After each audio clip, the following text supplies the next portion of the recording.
Good morning, Biafra. In this morning edition, a strong voice from the southeast is causing ripples. Veteran actor and politician Kenneth Okonkwo has described the popular slogan Obi-or-nothing as a cultural abomination in Igbo land. Stay tuned as we bring you the details.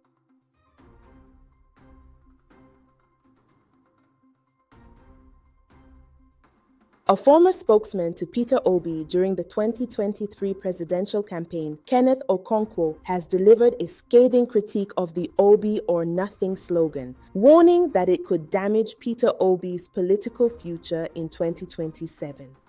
Speaking yesterday on Channels Television's Politics Today, Okonkwo declared that the slogan is an abomination culturally in Igbo land. First of all, that slogan is an abomination culturally in Igbo land. In Igbo land, there is something we call Somadina, meaning I will not be the only person that will thrive. But here is the catch, and I'm trying to tell you why Peter Obi will lose the entire Southeast.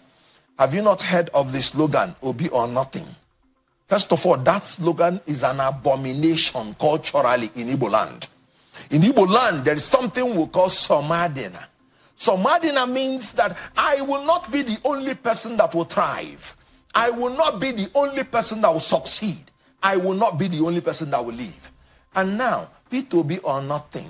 I will not be the only person that will succeed. I will not be the only person that will live. And now, Peter Obi-or-nothing. That is an abomination. Okonkwo explained that the Igbo philosophy of Somadina emphasizes collective success and inclusiveness, rather than an all-or-nothing approach tied to one individual. He argued that such exclusionary messaging contradicts core Igbo values and could lead to Peter Obi losing vital support across the entire Southeast. The ADC chieftain drew lessons from Nigeria's political history, particularly how Igbo leaders like Dr. Nnamdi Azikiwe and Alex Ekwueme achieved relevance through strategic alliances. After